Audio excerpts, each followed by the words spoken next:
Hey. Yeah, I'm really happy to be here. So now you're with Sethness-Roquette. Yes. So it was always Sethness. Correct. How did Sethness-Roquette come about?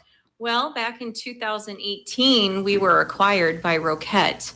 And how that came to be was the Sethness family had a joint venture with them over in France and China. So we'd already had a working relationship with this company called Roquette. So when the family decided it was time to move on and retire, they approached Roquette and they struck a deal, and here we are. We're Sethness-Roquette. We've been with Roquette since 2018. Okay, how long have you been with them? I started in 2017, so this will be my 6th year with Sethness, which is hard to believe. It went really fast. We're going to find all about you, Regina. Okay. Let's find out a little bit about your family. Well, I have 2 lovely daughters. I love them dearly. They are both in college now, so I'm an empty nester. Which is really crazy. You look way too young to have 2 girls in college. I do. I know. I mean, can tell on KROSradio.com. I didn't mean to say that I look young. It's just hard to believe that they're in college. It just went so fast. But they both got excited yesterday. They both attend Kirkwood. And they both applied to the diagnostic technician program and were accepted to Mercy St. Luke's Hospital to go through their radiology program there. So I'm excited. That was a very competitive thing. So we were all biting our nails for the last couple months trying to figure out whether we're going to be going into this program or not. So I'm excited. Are they close in age?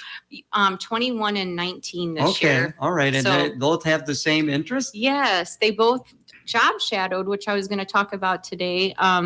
At Sethness, but they both job shadowed here at Mercy in the X-ray department, and up at the hospital they were able to see some of those procedures, like CT scans and MRIs, and they both got an interest in doing it through job shadowing. So, and one of them was the oldest daughter, Julia. She's a little behind simply because her program got canceled and it was during the whole COVID times. Right. So her whole journey got pushed off a little bit, but she is back on track, and now both of them will be going together in this program, and they get along, so that's good. Well, that is good.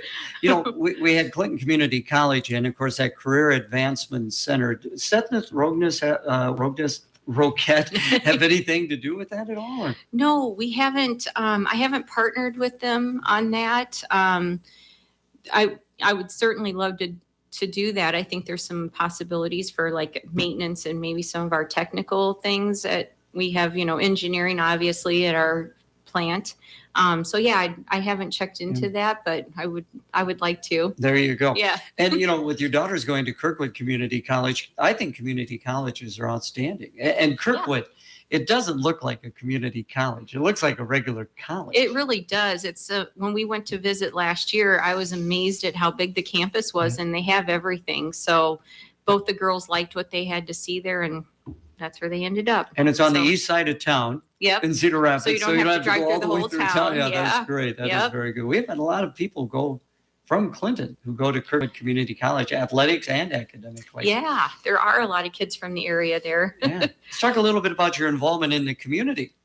Well, I just want to say that I just think getting involved in the community is so important. So I have done quite a few things over the years, and I'm not by any means soliciting more to do right now. I have enough going on, but right now I'm on the Paul B. Scherer Foundation, and that's been a lot of fun. I do scholarship. I'm on the scholarship committee, so it's fun to help people get scholarships and read what the kids are inspired and what they're wanting to do in life, and it's been really rewarding. But I've also been on the Dutch Days Committee for a long time.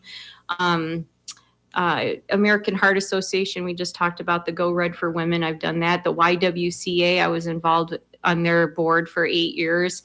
And of course, I had to be a Girl Scout leader when my kids were younger. So I just want to put a plug in for volunteerism, because without volunteers, our communities just aren't as nice as they could be. So I just encourage people to get out and volunteer and make a difference. So the Paul B. Scherer Foundation, of course, we'll go back to the community Yes. college now. How did that come about for you? I was actually approached by Ann Eisenman to Okay. be on the committee. And at the time, they were looking for somebody who represented the Fulton, the Illinois side of the river. And at that time, I lived in Illinois. Now I've moved to Clinton. I just moved here a year ago.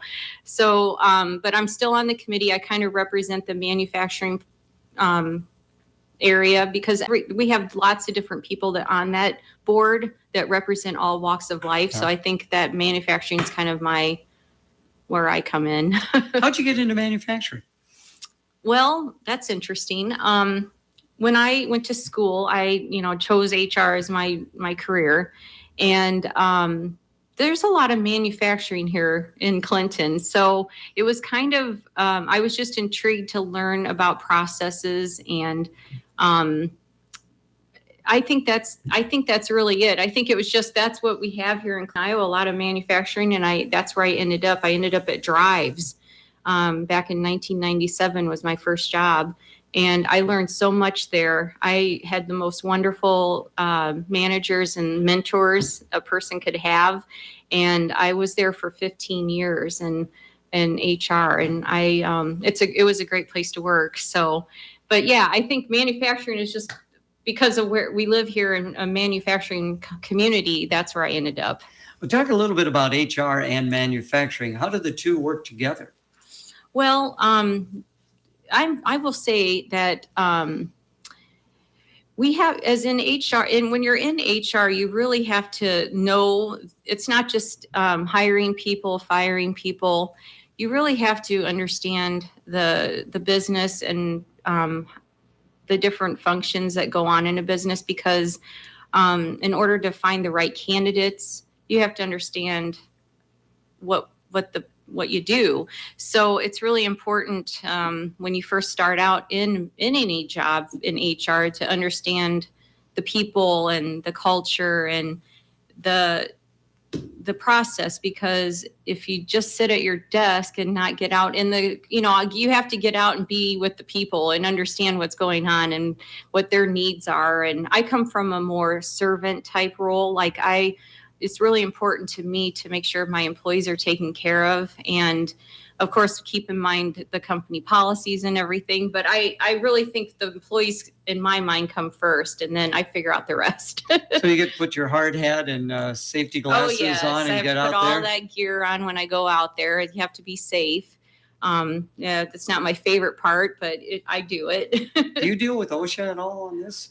I have. I'm not the safety leader currently, but yes, I have had experience with OSHA and I have to make a report every year. And we have had investigations in the past that I've been involved in. So not very many, thankfully. So yeah. Again, visiting with Regina at Sethness-Roquette. You're there at 1347 Beaver Channel Parkway. When I was going to college, I worked summers at then Clinton Corn. Okay. And I can remember going over that viaduct to park to go on into work. I haven't been over that in a long, long time. What's it like going over that? Well, that's interesting. So today I missed it a little bit. On the way here, I was worried that I was going to get stopped by a train because our parking lot is on the other side of the train tracks, and you never know when there's going to be a train. And so we share the parking lot with ADM. So we go over the viaduct, turn left, and then you go over the train tracks. And it is a little intimidating I think you're coming up on these big manufacturing facilities, and you just don't know what you're if you've never been down there, it's a little intimidating, but I will say it is intimidating at the end of the day because everybody's ready to go home and you want to get across those tracks as fast as possible so there's no train. So you have to really watch the other people coming and going because you can get run over. It's crazy down there. Be very careful. There is a lot of industry down there. There is, yeah. And I will say that we have the best smells down there. It smells like caramel. Yes. So you produce caramel. Yeah, we produce a caramel color, actually. It's not a flavor. So that's a little misleading. When you hear the word caramel, you immediately think it's something that tastes good, but it's really not. It's more bitter. I've been on a taste testing panel down at work. We do test it and taste it. But it's just a colorant, and it comes in all shades from yellow to brown and red and orange. It's just it's not what it goes into all kinds of food. Interesting. Yes. Again, visiting with Regina. We're going to take a break for the weather, and we'll be back with more after this on Ladies' Day. Clinton Happy Joe's has delicious pizza with the quality and value you're looking for. Hi, I'm Carrie, owner of Clinton Happy Joe's. I guarantee an excellent product every time you visit our local Clinton Happy Joe's. Whether you choose pizza, pasta, or even dessert, we use only the freshest ingredients, and the dough is handmade daily. Stop down to 408 South 1st Street in beautiful downtown Clinton. 563-242-3121. Dine in, carry out, curbside, or delivery. We do it all. It's time now for the Storm Track 8 weather forecast, brought to you by Ed Morse Chevy Buick GMC. A little less in the way of wind and rain today. We're expecting partly cloudy skies this morning to become mostly cloudy. We'll see temperatures near 50 this afternoon.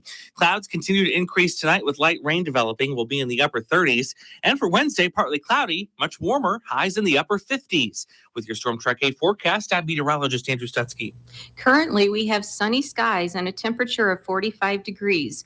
Winds are out of the west at 5 miles per hour. This weather report on KROS has been brought to you by Ed Morse Chevy Buick GMC. At Ed Morris Chevy Buick GMC in DeWitt, we've got your back for one very good reason. Because when it comes time to purchase your next vehicle, we want you to come back to us. That's why our friendly professional staff really goes out of their way to make sure you're getting the best vehicle for your needs. That's why we offer one of the largest Chevy, Buick, and GMC inventories in the area. And that's why we offer the best customer service possible. So if you need a new vehicle, you need to come by Ed Morris Chevy Buick GMC in DeWitt today and let us show you what being backed by Morris is all about. I can't believe it. That's what people are saying when they stop at the showroom at Riverside Custom Woodworking of Fulton to compare their custom-made quality kitchen cabinets to the big box stores' manufactured product. You mean for virtually the same price I can have this? Yes, stop in and compare. See the difference between ours and theirs, starting with the design process so you get what you want to the quality craftsmanship in your new dream kitchen. Riverside Custom Woodworking, just off Route 84 in Fulton.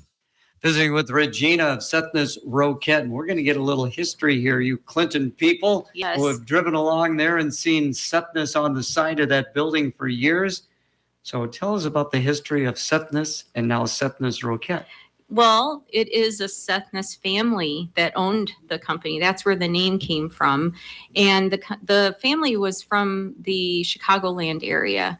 So back in 1880, the company was started. It didn't move till Clinton till later. I think it's been here probably 60 years or close to that. And one of the family members, which I was or fortunately, I should say, I did get to meet a couple family members. But when I started, not Henry Sethness. Henry Sethness did work for us, but he was in our Avenel, New Jersey facility.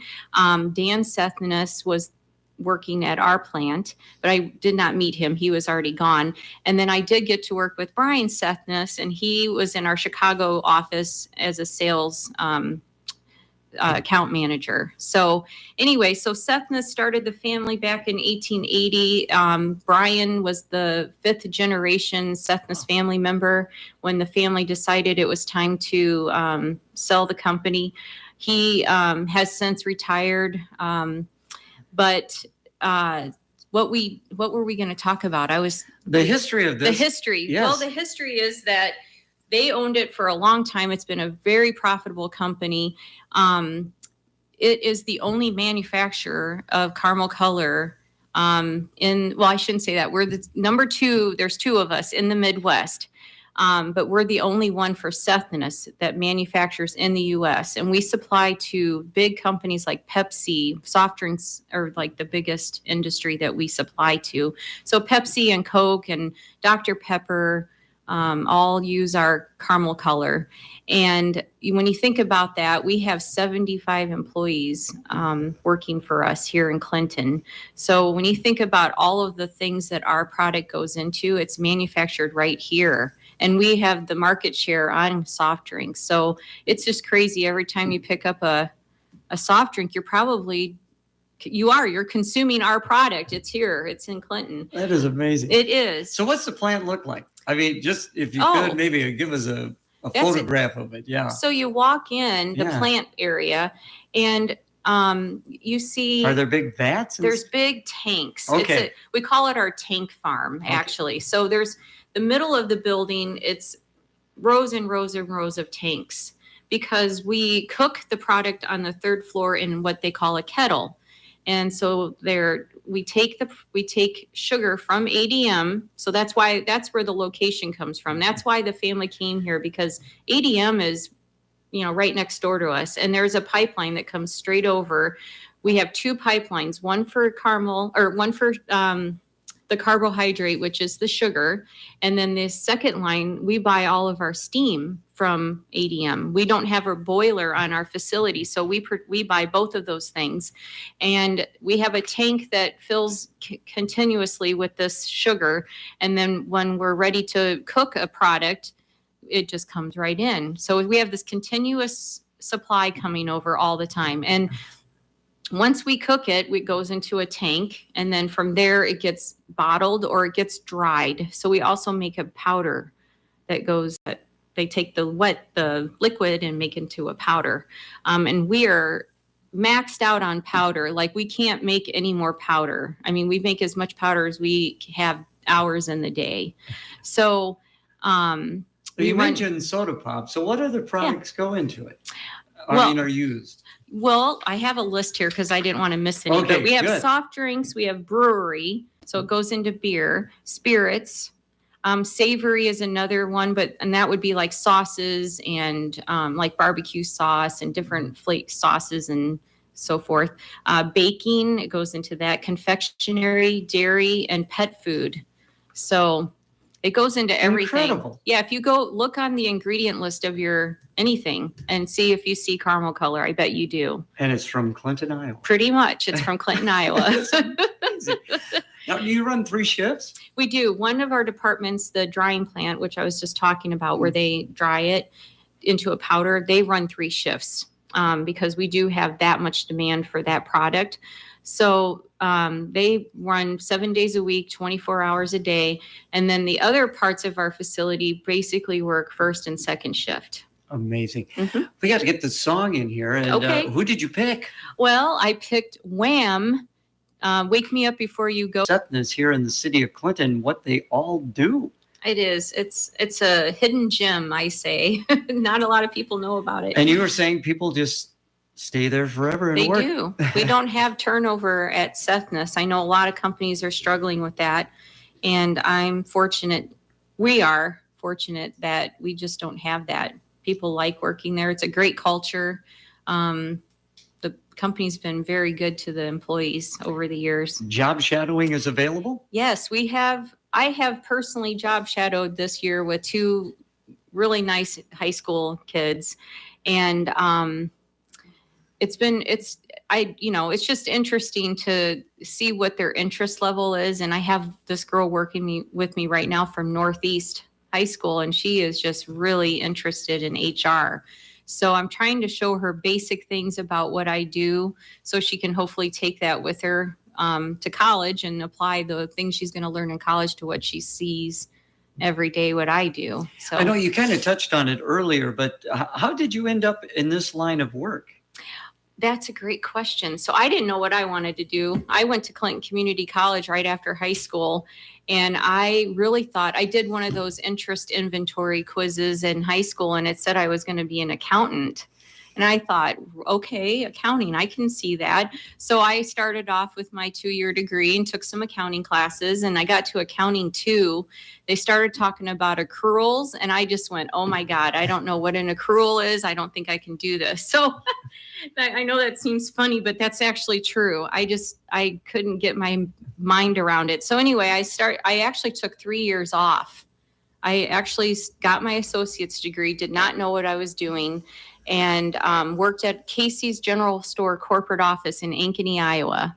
And I was a receptionist there. And so I got to see the comings and goings of everybody in the company, and the HR group, they were cool.